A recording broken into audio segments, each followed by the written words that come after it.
Saya melihatnya berdasarkan refleksi melihat proses Seno Nugroho begitu, pandemi ini peluang. Saya tidak ingin menyebut kata dipaksa ya, pandemi itu memaksa kita untuk begitu, tetapi pandemi ini mengajarkan kita untuk belajar tentang salah satu media yang akan menjadi bagian dari kehidupan kita sehari-hari itu. Saya yakin ada solusi, ada peluang untuk menembus ruang ini menjadi kesempatan. Toh setelah pandemi ini selesai, digitalisasi ini bukan hilang juga, akan semakin gencar. Iya. Teman-teman, jumpa lagi bersama saya Cak Kolis di program Zona Merah.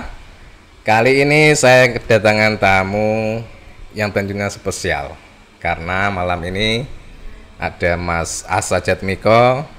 Beliau adalah seorang pegiat kesenian, pegiat teater, multitalenta lah pokoknya. Sembarang ya, sembarang dingah bisa. Maksudnya sembarangan itu. Oh gitu. Ya, kita kalau masyarakat Kudus, saya yakin tentu sangat mengenal beliau karena di mana-mana ketika ada kesenian beliau insya Allah selalu hadir. Apalagi teater-teater baik pelajar atau mahasiswa atau umum, beliau selalu hadir. Kepeduliannya terhadap dunia kesenian sangat tinggi. Ya. Insya Allah. Tidak hanya di Kudus, dulu di Jogja juga begitu. Sudah lama. Beliau ini sudah makan asam garam lah dunia kesenian ya. Singkat cerita wis tuwa ngono to. Iya. Ya, saya ulang lagi istilahnya beliau ini ya inspirator lah bagi anak-anak muda khususnya di dunia teater, dunia kesenian. Kita malam ini kita akan berbincang banyak terkait dengan beliau, Mas Asa Jatmiko. Nah, yang terbaru, beliau ini baru menggarap sebuah film pendek, yaitu Luka Luna judulnya. Luka Luna ini kemarin berhasil memenangkan menjadi juara di nasional, tingkat nasional. Nah, saya ingin tanya-tanya dengan Mas Asa, bagaimana sih prosesnya atau tentang apa sih Luka Luna ini gitu. Terus pemain-pemainnya itu siapa aja gitu. Monggo Mas Asa. Iya, film pendek itu buat saya adalah cara saya curhat tentang sesuatu gitu. Karena tidak berdurasi panjang sehingga saya kepingin dalam waktu sesingkat mungkin menyampaikan pesan, meskipun pesan itu sangat sederhana. Nah, di Luka Luna saya kepingin sebetulnya judul awalnya itu Luka Haha. Luka Haha. Ketika orang terluka sakit itu malah tertawa. Justru hari ini begitu. Ya. Hari ini begitu. Ketika kita melihat di TikTok atau di medsos apapun begitu ada peristiwa tabrakan misalnya, kemudian ada korban yang berjatuhan berlumuran darah, terus ada yang motret, ada yang video, kemudian diviralkan. Kita semua bukan bersimpati, tapi entah kenapa kita ada euforia, nggak tahu itu menurut saya sih sudah agak keliru begitu. Itu luka, tetapi kita semua tertawa begitu. Nah, itu yang ingin saya sampaikan bahwa media sosial kita adalah dua sisi, yang satu itu bisa ngomong tentang semangat hidup, tentang semangat tentang hal yang positif, tapi satu sisi bisa menjadi api yang membakar rumah kita, rumah Indonesia, rumah Kudus, rumah kemasyarakatan kita. Jadi ya sesimpel itu saja, bahwa kita mesti meskipun mempergunakan media sosial sekehendak hati kita, pikiran kita, tetapi mesti bijak gitu ya, bahwa ada perasaan orang lain, ada hati yang orang lain, terutama misalnya keluarga korban misalnya, itu yang perlu kita perhatikan gitu. Tetapi saya mengambil sudut pandang yang berbeda. Ini orang lagi latihan teater, di make up karakter lukanya gitu, pakai luka di wajah. Orang yang suka memviralkan, euforia untuk memviralkan itu disalahpahami bahwa ini sebagai kecelakaan. Jadi saya memakai kacamata terbalik begitu. Nah, kira-kira sesimpel itu, bahwa luka Luna adalah luka kita semua hari ini sebagai warga net, gitu, yang kadang-kadang mentertawakan penderitaan orang lain, dan mestinya kita mulai belajar untuk tidak begitu. Isi pesannya yang disampaikan sebenarnya apa? Kita mesti lebih cerdas, ya cerdas, tetapi juga media informasi itu dua sisi yang punya dua mata. Ke sana bisa menyabit orang, ke dalam juga bisa menyabit kita. Nah, mesti kita bijaksana. Ya. Artinya kalau saya melihat sekilas tentang film Luka Luna, itu kan apa ya, orang lain yang belum mengetahui secara benar tentang kondisi seseorang atau gambar yang diviralkan itu, kemudian menyebarkan begitu luas dengan narasi yang dibuatnya tanpa cross check. Betul. Artinya huak lah ya. Ada satu adegan lagi di mana di pos kamling itu orang bertiga orang banyak berkumpul, tapi mereka tidak saling komunikasi. Asik dengan gadgetnya masing-masing. Terus saya contohkan lagi, 2 orang ibu dan anak jalan bareng sampai kena pohon gitu, nabrak pohon gitu. Orang ini semakin lama semakin diperbudak. Apa ya, gadget lah. Iya, kayak gitu. Hubungan hati ke hati kok malah jadi diabaikan. Nah, kita mesti boleh saja kita pakai gadget karena itu kebutuhan kita hari ini, tetapi hubungan antar personal, interpersonal itu mesti tetap harus dipelihara. Hubungan sosial juga harus tetap dijaga. Artinya ketika kita berkumpul atau bersama teman, tetap harus mengutamakan bagaimana komunikasi yang baik, satu atau 2 arah, bukan melalui memegang gadget sendiri-sendiri. Betul. Artinya kemudian kalau misalnya kita ngamati di pemberitaan misalnya di online itu, misalnya komentar itu kan semau gue. Ini tidak ada hubungannya dan sebagainya, bahkan ngomong makanya ini karma karena dulu korupsi dan sebagainya. Hubungannya apa? Artinya merembet ke hal-hal yang karena memburu gosip ya. Nah, itu yang barangkali kita perlu saya ngajak untuk coba ini dilihat sebagai fenomena bahwa kalau ini diteruskan kita tanpa rem lagi sudah gitu. Dan kecenderungan masyarakat kita sekarang memang suka gibah Mas ya, suka gosip.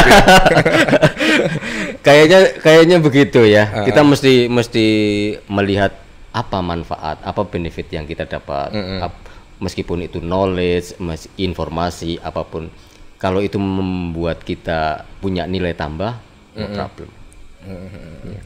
Terus ini kemarin itu film Luka Luna ini itu diikutkan lomba apa ya Mas? Ini jadi Komisi Penyiaran Indonesia itu punya program sebetulnya tahun 2022 itu akan menyuntik mati siaran-siaran analog.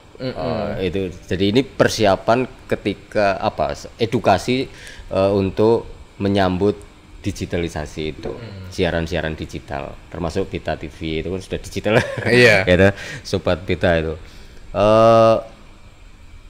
Mereka kemudian membuat program bagaimana mensosialisasikan program itu, siaran-siaran digital. Dan ternyata mereka menyimpulkan bahwa edukasi sosialisasi soal itu masih kurang dari harapan. Makanya kemudian diberi stimulan dengan festival film pendek. Title-nya sih bahasa Inggris ya, apa ya?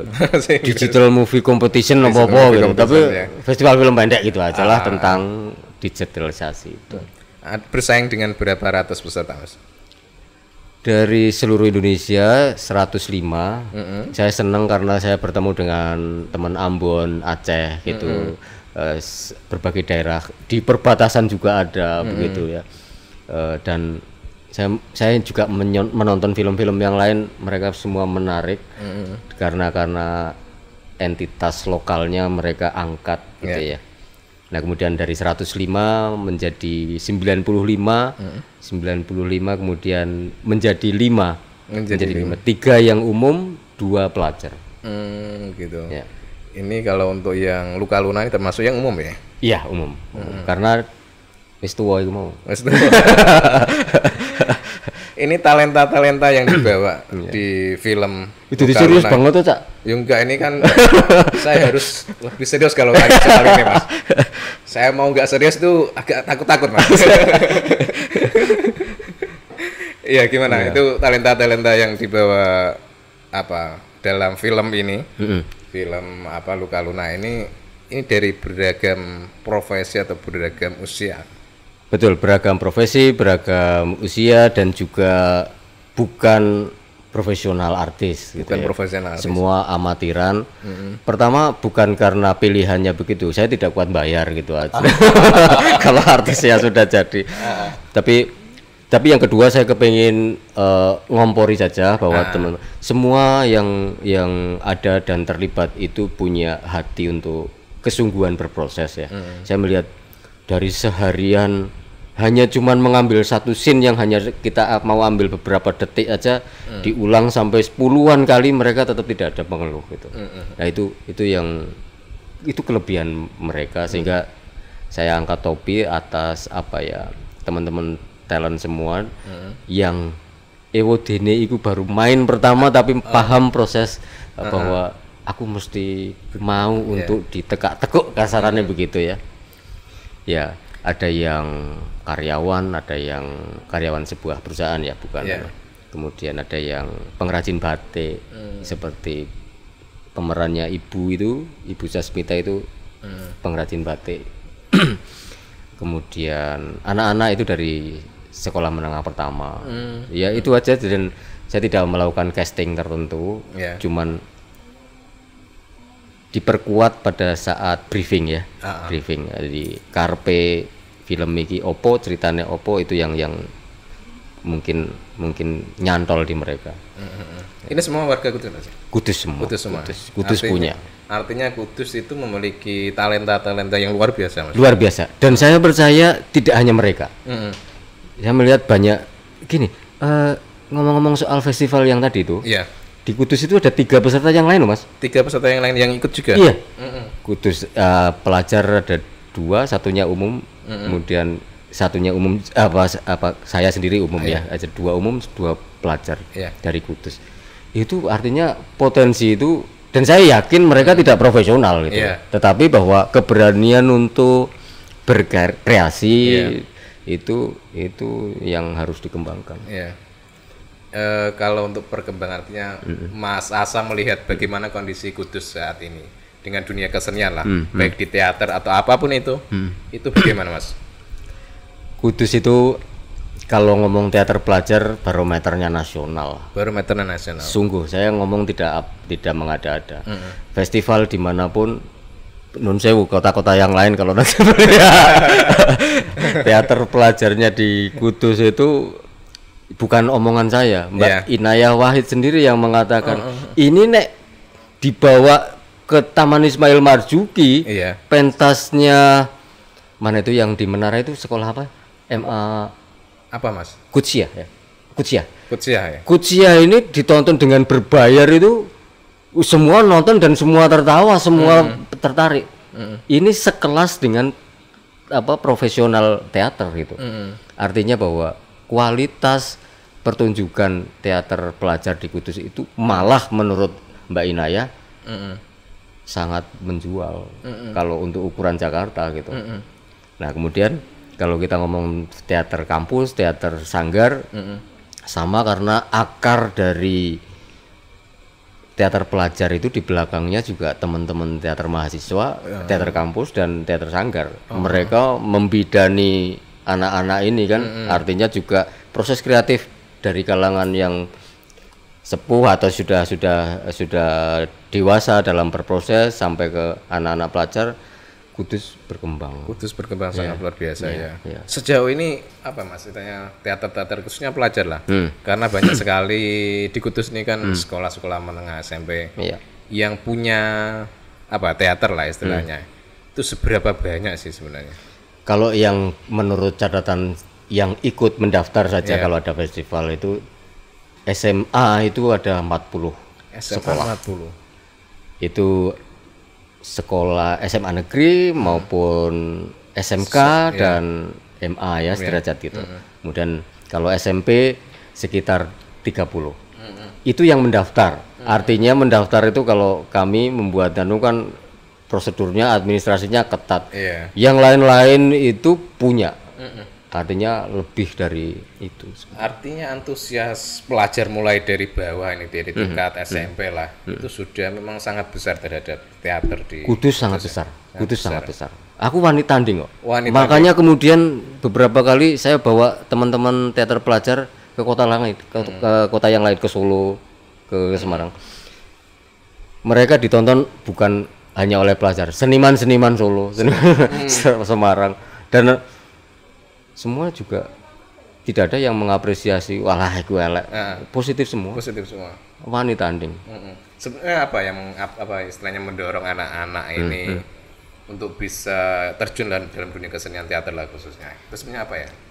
Sebetulnya kalau saya ngomong teater mungkin terlalu sempit ya. Barangkali kata kuncinya adalah ketika semua anak-anak itu dilibatkan, merasa diberi ruang untuk berkontribusi. Itu anak-anak sudah berjalan dengan sendirinya. Di salah satu sekolah, ketika sekolahan itu tahun ini kita nggak ikut karena nggak punya dana misalnya, itu anak-anak tetap nekat patungan les di nomor sekian. Maksud saya, mengapa mereka memperjuangkan itu? Karena di situ dia memiliki ruang untuk berkreasi, punya keterlibatan. Aku iso andil opo gitu. Nah, itu jauh lebih bernilai karena dia fight gitu. Kira-kira semacam itu. Dan di bidang-bidang yang lain, di olahraga, basket, bela diri dan sebagainya, saya kira semacam itu juga. Ketika anak-anak kita diberi ruang, kemudian mereka terlibat, bukan dijadikan robot, wah mereka hidup. Artinya peran dari pihak sekolah atau pihak dari sanggar atau teman-teman mahasiswa yang bergelut di bidang itu, artinya sangat berkontribusi terhadap sangat berkontribusi karena sebetulnya tidak ikut menentukan kebijakan, tetapi mempengaruhi iklim dari situasi suasana berproses itu. Itu penting. Tetapi kalau melihat ini Mas, kalau melihat bagaimana antusiasme anak-anak atau pelajar lah khususnya, karena kan segitu besar ya.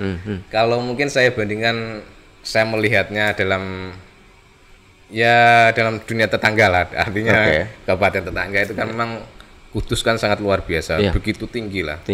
Mungkin dibandingkan dengan teman-teman. Oh tetangga. Iya, dengan bangga saya ngomong Kudus tinggi antusiasme itu. Artinya apalagi yang perlu dicapai di Kudus tentang dunia kesenian ini?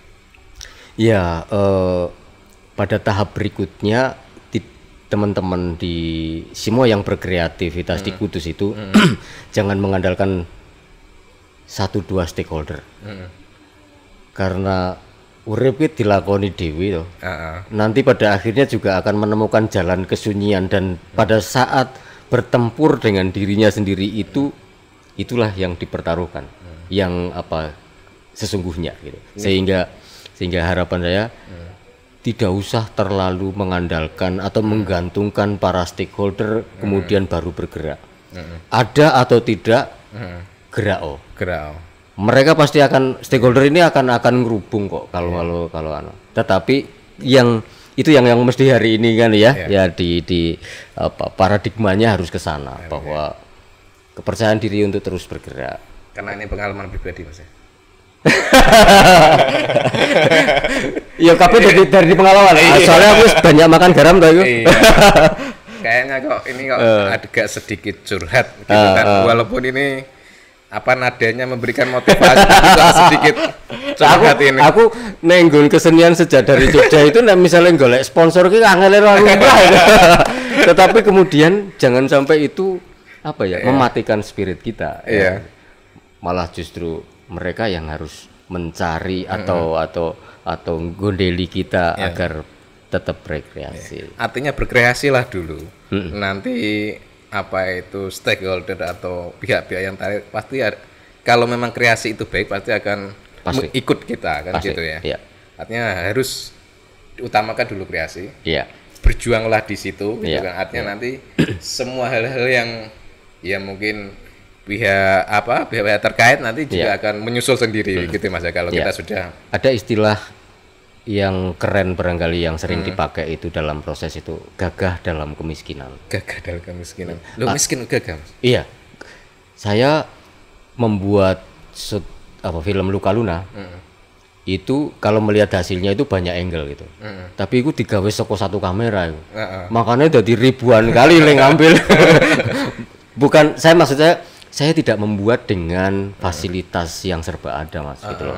Saya kepengen ngomong ke teman-teman, aku duweni opo dan apa yang kita punya itu bisa kita manfaatkan sebagai apa secara maksimal gitu loh. Artinya gagah dalam kemiskinan itu gitu.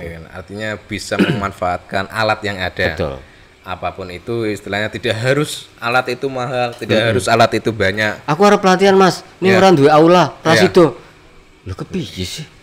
Ya, saya latihan teater itu neng aula, enggak di aula, di depan sekolahan, di lapangan gitu loh. Bisa. Dan orang masalah. Iya. Kira-kira semacam itu. Jadi tidak ada hal yang bisa membatasi kreativitas itu ya di situ. Tetapi kan kalau kalau saya melihatnya itu kadang-kadang anak-anak sekarang kan agak cenderung manja Mas. Artinya tidak, ya kalau orang dulu iyalah, kalau memang berlatih tengah salah aja enggak masalah tuh. Tapi kalau anak-anak sekarang kan segala fasilitas setidaknya sudah tercukupi lah gitu kan. Terkadang bagaimana mengatur itu agar mereka juga bisa fight, mau berjuang, mau berkreasi semaksimal mungkin dengan kondisi yang tidak harus ada gitu. Ya, persoalannya adalah ketika saya mencontohkan pada masa saya itu adalah perjuangan yang kayaknya fisikal banget gitu ya. Tetapi hari ini pun sebetulnya perjuangannya sama, cuman wujudnya saja yang berbeda. Orang sekarang dituntut teknologi, medsos, digital dan sebagainya. Tetapi kemudian lagi-lagi yang menjadi musuh utama hari ini kita adalah kemanjaan visual gitu. Kalau visualnya tidak memanjakan mata, ya wis dak gitu. Padahal ketika proses belajar itu adalah upaya mencari sebanyak mungkin referensi gitu. Nah, kalau misalnya kita hanya mengandalkan visual yang memanjakan mata, sementara referensi itu visualnya tidak memanjakan, artinya perjuangan hari ini memang berbeda dengan pada masa muda kita, masa muda saya, tetapi intinya tetap sama. Bagaimana you menaklukkan dirimu dari kemalasan, dari keengganan pencarian. Itu yang penting itu dulu. Yang penting kalau itu sudah terbentuk, saya yakin artinya mereka juga mau gitu ya. Akan glinding. Walaupun tidak ada fasilitas yang bagus, tetap maulah gitu kan. Tetap berjuang. Yang penting ada pembentukan karakter dari dalam ini sendiri. Setuju. Ampun terkadang ya bisa. Agak bijak seperti itu ya. Iki ada takon nih. Bisa kadang-kadang gitu Mas. Gini Mas, ini kan memang kita kalau ngomong kesenian, kondisi saat ini kan pandemi ya. Lumayan lama sudah kita hampir 10 bulan ya, 10 bulanan lah kita. Terus Mas Asa sendiri kalau melihat dampak pandemi seperti ini terhadap teman-teman kreator, terhadap teman-teman seniman itu seperti apa di Kudus ini? Saya tidak tahu detail untuk menjelaskan bagaimana dampak yang ada di teman-teman. Cuman kalau menurut saya pribadi ya, bukan mungkin orang lain di Kudus yang mungkin akan berbeda dengan pendapat saya. Pandemi ini peluang. Iya. Coba kita semua orang pasti mengerti bagaimana Ki Seno Nugroho almarhum itu memanfaatkan di tengah-tengah dia lagi di atas loh Mas. Artinya offline tanggapan itu banyak. Kemudian pandemi. Dan dia salah satu orang yang menurutku menjadi pionir untuk menginspirasi banyak orang bahwa pandemi ini peluang buat dia tetap berkreasi tetapi juga bisa menghasilkan duit gitu.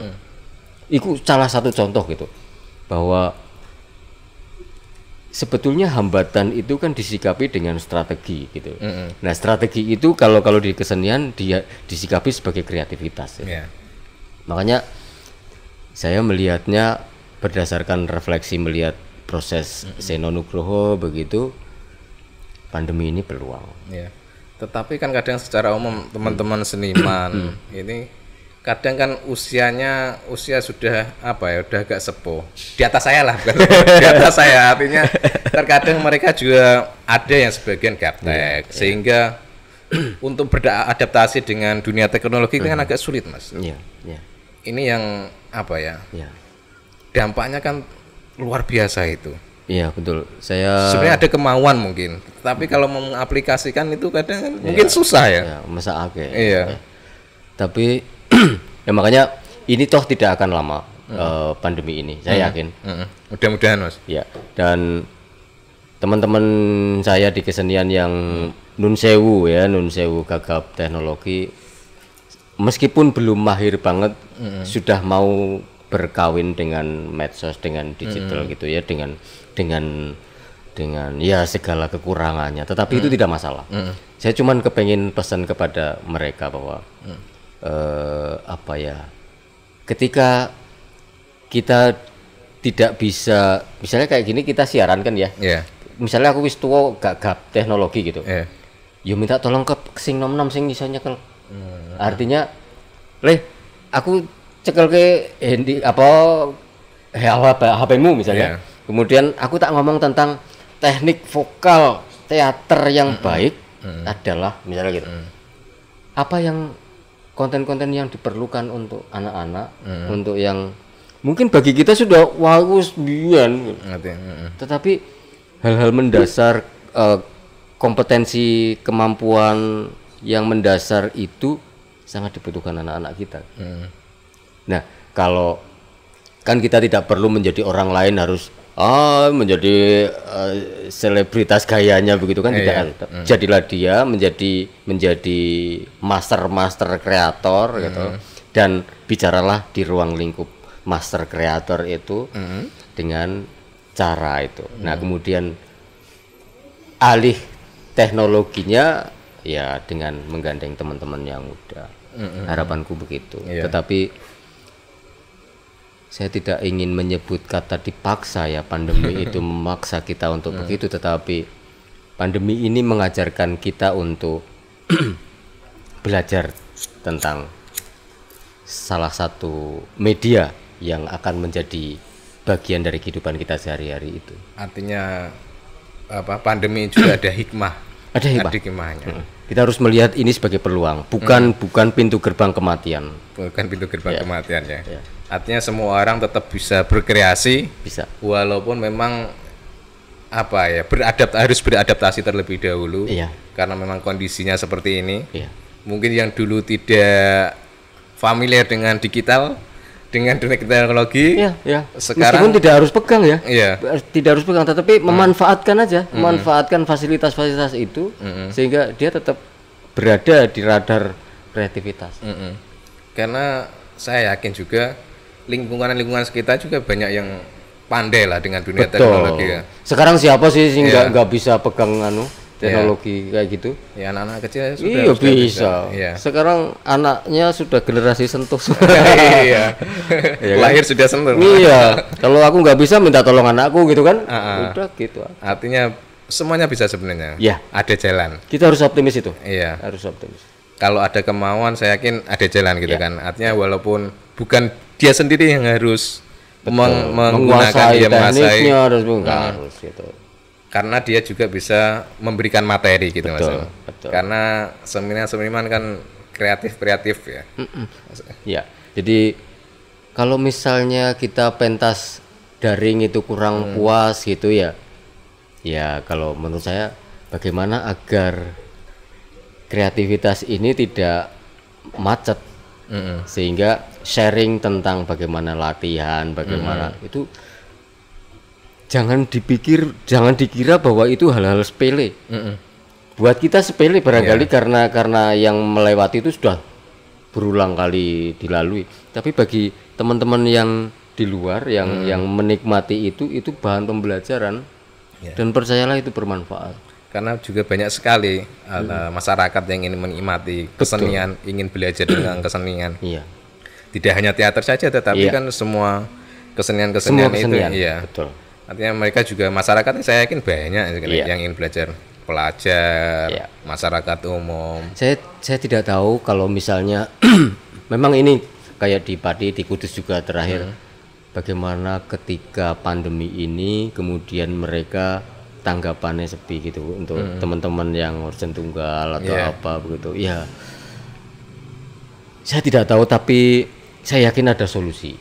Ada peluang untuk menembus ruang ini menjadi kesempatan. Karena kalau hanya berdiam diri, ya tetap saja begitu gitu. Kalau menunggu, ya tidak akan selesai karena persoalannya. Ini harus kita siasati.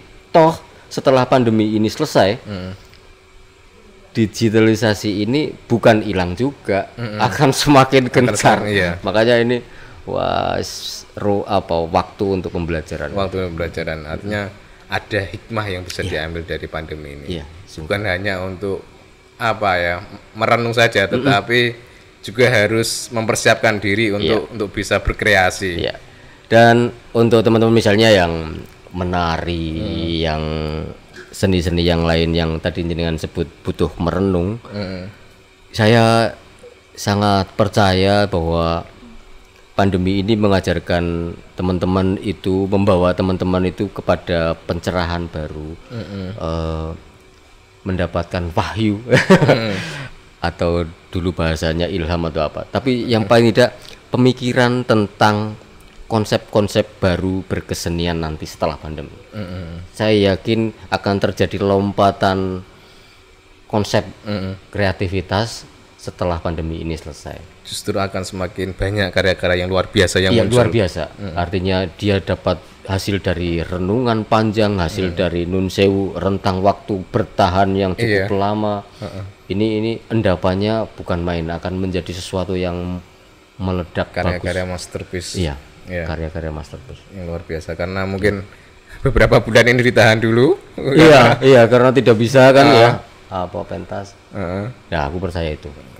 Ya mudah-mudahan yang kita harapkan adalah bagaimana pandemi ini segera berakhir, dan teman-teman juga bisa beraktivitas bagaimana normal kembali lah. Sangat tersiksa sekali. Karena untuk menahan beberapa bulan kan ya banyak dampaknya. Bukan hanya ekonomi saja ya. Nun sewu, tadi saya berani ngomong ini peluang, bukan berarti saya tidak melihat bahwa teman-teman cukup menderita soal ini. Kita semua kena dampaknya. Kita semua, tidak hanya 1-2 orang golongan yang kemudian tidak terkena, semua terkena. Sehingga tapi kita tidak akan selesai kalau dengan menggerutu, menangisi keadaan gitu. Harus tetap bangkit Mas ya. Pesan-pesan Mas. Pesan terakhir. Jangan mau bilang gitu kan gak enak, enggak lah Mas. Silakan minum dulu. Ya artinya kepada teman-teman seniman, bagaimana menghadapi kondisi pandemi ini dan mempersiapkan bagaimana nantinya ketika mudah-mudahan segera berakhir lah pandemi ini. Seperti apa nanti Mas? Tanpa kita suruh, tanpa kita beri saran, anjuran, pesan dan sebagainya, para kreator itu melakukan upaya pencatatan Mas. Pencatatan itu lazimnya para kreator, baik secara tertulis maupun endapan di memorial, sehingga itu yang akan menjadi bahan-bahan dasar ketika meramu hasil karya. Maka saya percaya bahwa jangan khawatir, hasil dari ini akan menghasilkan sesuatu yang lebih besar. Mas Asa sendiri juga begitu, artinya sudah ada yang mau dipersiapkan untuk nanti ini. Ada keluar karya-karya yang luar biasa setelah Luka Luna atau seperti apa, sudah mulai dirancang dari sekarang? Saya kepengen go internasional. Doa kita semua Mas, mudah-mudahan itu tercapai. Artinya banyak nanti talenta-talenta dari Kudus lah khususnya itu bisa go internasional. Digitalisasi termasuk Beta TV dan sebagainya itu jarak sudah tidak menjadi Iya. persoalan. Suriname nonton Mas. Ya makanya. Iya. Seluruh Karena dunia teman-teman orang Jawa di sana banyak. betul, Mas. Ya. betul. Makanya harus optimis dan jangkauan kita tidak hanya nasional, internasional. Ya, internasional. Karena semakin lokal, semakin internasional. Semakin kita mengambil tema-tema lokal, Ya. Kudus atau Nun Sewu misalnya, lebih spesifik lagi misalnya Samin atau kelompok Baduy, semakin lokal Justru semakin internasional karena semakin universal yang dia sampaikan. Ya begitu juga dengan Bita TV Mas. Ini sebentar lagi insya Allah go internasional Mas. Amin. Minimal di Taiwan, di Korea. Ya. Karena banyak teman-teman ini Mas Umami merantau ke sana Mas. Merantau ke sana, kemudian ada yang jadi TKW juga kan, teman-teman kita juga kan. Iya teman-teman ya. Ini banyak yang merantau ke sana Mas. Kudus juga lumayan ada beberapa mungkin tenaga kerja yang di sana. Ya. Dan mereka juga aktif menonton Mas. Ya. Ya. Ini sungguh-sungguh kan ya? Iya. Ya. Ya mudah-mudahan teman-teman Mas Asa juga nanti juga. Oh pasti. Kita kan apa ya? Artinya justru itu saya kepengen ngomong ini. Nek misalnya kita ngomong karya tentang penyiaran, tentang karya yang disiarkan, itu sudah jangan lagi atau tidak lagi ngomong soal aku ditonton koncoku. Tapi aku ditonton dunia ini. Dunia, iya. Yang mudah-mudahan kita semua informasi-informasi yang positif bisa didengarkan atau ditonton oleh masyarakat dunia.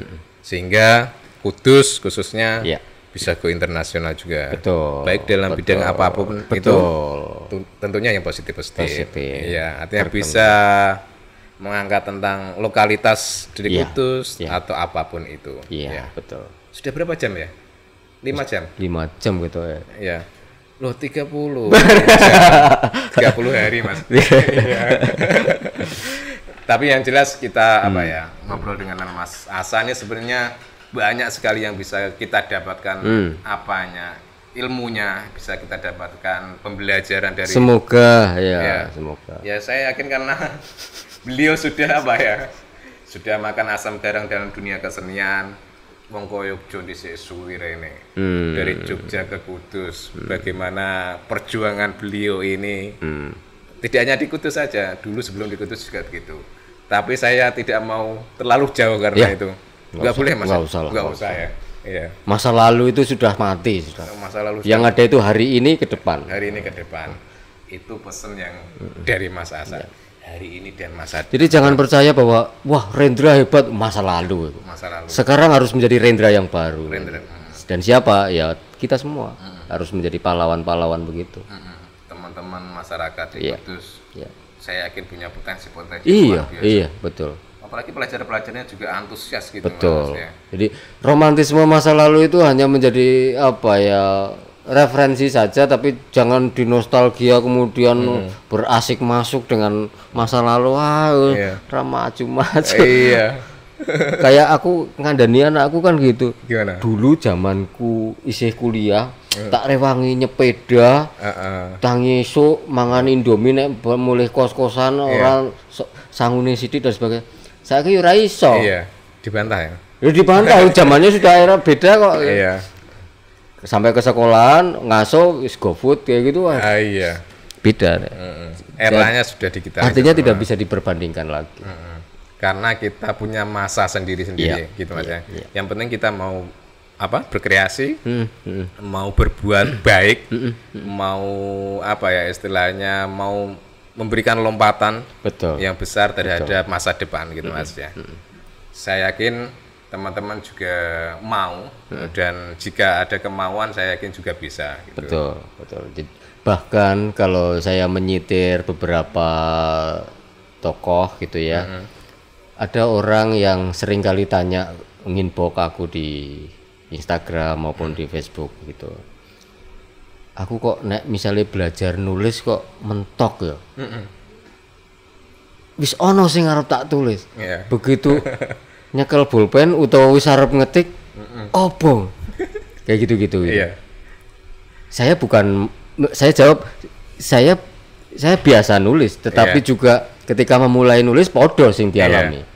Tapi persoalannya adalah ketika mentok itu kita ibaratkan sebagai tembok, maka ide munculnya gagasan tulisan berikutnya atau mengalirnya tulisan itu ketika tembok itu runtuh. Dan itu yang harus dilalui. Iya, maksudnya gimana? Nek mentok melaku terus, nek mentok golek terus, ben temboknya jebol. Baru bisa mengalir. Begitu kemudian baru dapat sesuatu. Ya, luar biasa. Nek mentok terus wes, ya wes sebar. Iya, iya karena kadang kan Ya. Kalau pengalaman saya dalam dunia tulis menulis Mas, walaupun tidak terlalu baik. Podo. Iya. Ya kadang-kadang memang kalau kita pertama menulis kadang idenya buntu, kadang apa mau menulis yang pertama paragraf pertama itu apa sih? Iya. Mulai tetapi kalau Sudah mentok tidak dilalui terus, tidak dijajal terus, tidak akan jadi kan? iya tidak akan jadi ya. Dan itu semua penulis akan mengalami hal yang sama ketika menulis hal yang baru lagi gitu. Iya. Kementokan menulis itu selalu dialami. Dan terkadang itu harus dipaksa. Mas. Iya. Memaksa diri kita sendiri. Itu dijebol. Iya. Misalnya gitu. Kalau nggak ada paksaan dari diri sendiri, ada kemauan ya sudah balik lagi gitu Mas. Balik lagi, Ya. betul. Ya itu. Karena memang dunia tulis menulis itu memang ya susah-susah gampang. Betul. Iya. Apalagi kalau lagi buntu. Iya. Apalagi ada masalah atau apapun dari. Tapi nek ono masalah biasanya malah cepet. Justru malah cepat. jadi bahanan ya Mas. Iya, jadi bahan. Iya. Oke, ada yang mau disampaikan lagi Mas? Mungkin sebelum artinya ada yang tidak saya tanyakan tetapi ingin disampaikan Mas. Iya. Asa. Saya kepengen jawel beberapa teman di Kudus yang saya kepengen teman-teman itu untuk tetap menjaga ritme kreativitasnya. Saya melihat adik saya si Jesse ya itu sangat bagus dalam proses kreatif, sudah mulai juga menulis naskah teater ya, karena itu kemiskinan teater Indonesia gitu, miskin naskah. Makanya ketika Jesse sudah memulai kemudian menampilkan naskah-naskahnya di dalam karya pertunjukan, harapan saya itu diteruskan dan syukur-syukur kemudian ditularkan ilmunya itu ke teman-teman dari yang paling dekat begitu. Kemudian juga dari ada penyair muda kita misalnya, saya hanya menyebut salah satu misalnya Tio Nugroho, Tio dari ODM itu juga potensial sekali. Jangan sampai euforia berkreasi ini kemudian jatuh karena prioritas yang sepele. Makanya prioritas dalam berkarya harus tetap kepada universal ya. Yang meluas, yang kesemestaan gitu. Dan kalau misalnya menginduknya atau memprioritaskan aku benentuk pujian, benentuk pengakuan, itu akan selesai nanti. Makanya carilah kemudian hal-hal yang membuat kita Sapardi Djoko Damono bilang kita harus menjadi abadi. Yang fana adalah waktu, kita abadi. Maksudnya karya kita tetap menjadi referensi buat teman-teman yang lain. Ya. Satu puisi dong Mas. Kayak tadi tuh itu satu puisi sudah. Iya, kayak tadi sudah mulai muncul ini. Satu puisi. Syair berdarah. Persembahan untuk Beta Mas. Teman-teman Beta di sana sudah. Jangan. Iya, terima kasih Mas atas kehadiran Mas Asa di matur nuwun sekali ya. Mudah-mudahan ini bisa memberikan inspirasi lah Mas teman-teman pada teman-teman, pada masyarakat ya khususnya pada teman-teman seniman. Amin ya. Apapun itu mudah-mudahan kita bisa mengambil hikmahnya. Baik di pandemi ini bagaimana kita harus berkreasi dan apapun itu. Dan mudah-mudahan ini juga tayangan-tayangan Beta di zona merah juga memberikan inspirasi. Sekali lagi terima kasih atas kehadirannya Mas. Terima kasih. Sobat Beta, terima kasih. Ya. Kalau mau ngopi silakan dilanjutkan. Kalau mau udut silakan dilanjutkan. Siap. Ya. Saya Cak Kaulis Terima kasih pada teman-teman yang sudah menonton dan sudah setia menonton tayangan Zona Merah. Mudah-mudahan minggu depan saya bisa hadir lagi untuk memberikan inspirasi kepada teman-teman. Ya. Harus dong. Ditunggu soalnya. Iya. Sekali lagi, terima kasih Mas Hasan. Terima kasih Cak Koles ya. Terima kasih semuanya.